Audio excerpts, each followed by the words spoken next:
حضرات، عمل صالح انسان کی عملی زندگی میں اور اخروی ناحیے سے عمل صالح کی بڑی اہمیت ہے۔ نیک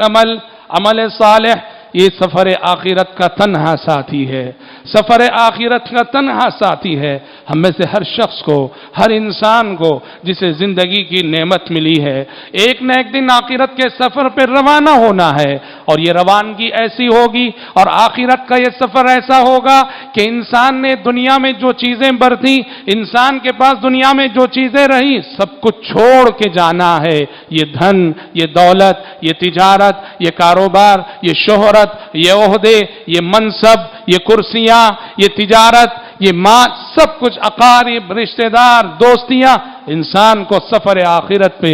دنیا میں سب کچھ چھوڑ کے تنہا جانا ہے۔ اور یاد رکھو کہ آخرت کا یہ سفر جہاں انسان اس سفر میں تنہا آگے بڑھتا ہے، اس سفر میں اگر انسان کا ساتھ نبھانے والا کوئی ساتھی اگر ہے، وہ صرف عمل صالح ہے۔ پیارے نبی نے فرمایا یتبع المیت اہلہ ومالہ وعملہ فیرجع اثنان ویبقى واحدہ۔ پیارے نبی نے فرمایا انسان کی آنکھ جب بند ہوتی ہے اور اسے لے جا کر قبر میں دفن کیا جاتا ہے، قبرستان تک تین چیزیں اس کے ساتھ جاتی ہیں، قبرستان تک تین چیزیں اس کے ساتھ جاتی ہیں۔ اس کے رشتہ دار جاتے ہیں، اہلہ، اس کے بچے، اس کے بھائی، اس کے رشتہ دار، اس کے دوست، رشتہ دار جاتے ہیں، ومالہ، اس کا مال بھی جاتا ہے قبرستان تک، اس کے اگر غلام ہیں تو وہ جاتے ہیں، اس کی اپنی گاڑیاں رہی زندگی میں، گاڑیوں میں لوگ بیٹھ کے جاتے ہیں۔ کہا کہ وعملہ، اور تیسری چیز جو جاتی ہے عمل جاتا ہے۔ پیارے نبی نے فرمایا قبرستان جانے کے بعد ان تین میں سے دو چیزیں لوٹ جاتی ہیں، ان تین میں سے دو چیزیں لوٹ جاتی ہیں، اہل و عیال لوٹ جاتے ہیں، دوست و احباب لوٹ جاتے ہیں، اقارب و رشتہ دار لوٹ جاتے ہیں، دھن دولت لوٹ جاتی ہے، کاروبار اور اس کی اپنی گاڑیاں لوٹ جاتی ہیں، اور قبر کی تنہائی میں اگر اس کے ساتھ کوئی چیز باقی رہ جاتی ہے تو صرف اور صرف عمل صالح ہے، صرف اور صرف عمل صالح ہے۔ قبر کی تنہائی میں جہاں انسان تنہا ہوگا، پیارے نبی صلی اللہ علیہ وسلم فرماتے ہیں کہ ایک مومن صادق جس نے اپنی زندگی میں عمل کو اہمیت دی ہوگی،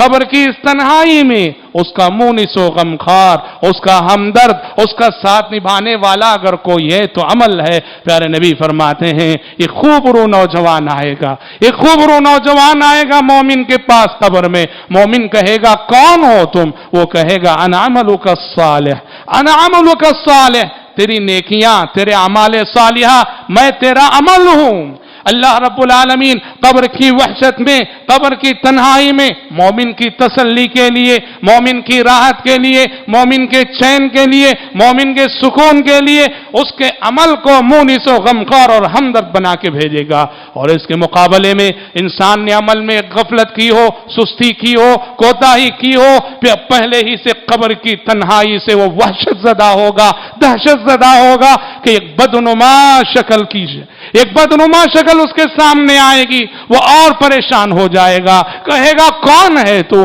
جو اس تنہائی اور اس وحشت میں میری وحشت کو اور بڑھا رہا؟ وہ کہے گا میں کوئی اور نہیں، تیرے اپنے اعمال ہیں، تیرے اپنے گناہ ہیں، تیری اپنی معصیتیں ہیں۔ حضرات، عمل صالح سفر آخر کا واحد ساتھی ہے۔ آخرت کے اس سفر میں ہمارا ساتھ نبھانے والا، ہمارا ساتھ دینے والا، ہمارا مونس، ہمارا غمخوار، ہمارا ہمدرد واحد عمل صالح ہے۔ اور کل جب حشر کی عدالت قائم ہوگی، کل جب حشر کی عدالت قائم ہوگی، یاد رکھو کوئی چیز کام آنے والی نہیں، وہاں ذریعہ نجات صرف اور صرف انسان کا عمل ہے، وہاں ذریعہ نجات صرف اور صرف انسان کا عمل ہے۔ انسان سے کہا جائے گا یہ گھڑی محشر کی ہے تو عرصہ محشر میں ہے، یہ گھڑی محشر کی ہے تو عرصہ محشر میں ہے، پیش کر غافل عمل گر کوئی دفتر میں ہے۔ پیارے نبی فرماتے ہیں ما منکم من احد الا وسيكلمه ربه ليس بينه وبينه ترجمان فينظر ايمن منه فلا يرى الا ما قدم وينظر ايسر منه فلا يرى الا ما قدم کہا فاتقوا النار ولو بشق تمرہ۔ آپ نے فرمایا تم میں سے ہر شخص سے روز قیامت حشر کی عدالت میں اللہ بات کرنے والا ہے، تم میں سے ہر شخص سے اللہ بات کرنے والا ہے، اور ایسے بات کرنے والا لیس بینہ و بینہ ترجمان، بندے اور رب کے درمیان کوئی ٹرانسلیٹر نہ ہوگا، کوئی ترجمان نہ ہوگا، بندہ ہوگا اور رب ہوگا، رب کے سوالات ہوں گے، بندے کے جواب ہوں گے، اللہ پوچھ رہا ہوگا، بندہ پریشان ہو کے دائیں دیکھے گا، سوائے اپنے عمل کے کچھ نظر نہیں آئے گا، وَيَنْظُرُ أَيْسَرَ مِنْ، بائیں دیکھے گا، سوائے اپنے عمل کے کچھ نہیں نظر آئے گا، آگے دیکھے گا، سوائے اپنے عمل کے کچھ نظر نہیں آئے گا۔ پیارے نبی نے کہا فَاتَّقُوا النَّارَ وَلَوْ بِشِقِّ تَمْرَةٍ، کہا کہ لوگوں یہ حشر کی عدالت ہے جہاں کوئی حسب، کوئی نسب، کوئی خاندان کام آنے والا نہیں، یہاں کام آنے والی چیز عمل ہے، تھوڑا سا عمل ہی صحیح اخلاص سے کر لو۔ فَاتَّقُوا النَّارَ وَلَوْ بِشِقِّ تَمْرَةٍ، کہا کہ نار جہنم سے بچ جاؤ، آدھا کھجور صدقہ کر کے صحیح، کھجور کا ایک حصہ صدقہ کر کے صحیح، کھجور کا ایک ٹکڑا صدقہ کر کے صحیح۔ تو حضرات عمل صالح وہ چیز ہے کہ آنکھ بند ہونے کے بعد سفر آخرت کا ساتھی، قبر کی تنہائیوں میں ہمارا مونس و غمخوار، اور حشر کے میدان میں ہمارے لیے واحد ذریعہ نجات یہی عمل صالح ہے۔ اس لیے زندگی کی سانسیں جب تک باقی ہیں، زندگی کے ہمارے سال، مہینے، ہفتے، ایام، گھڑیاں جتنی باقی ہیں، زیادہ سے زیادہ عمل صالح میں صرف کرنی چاہیے۔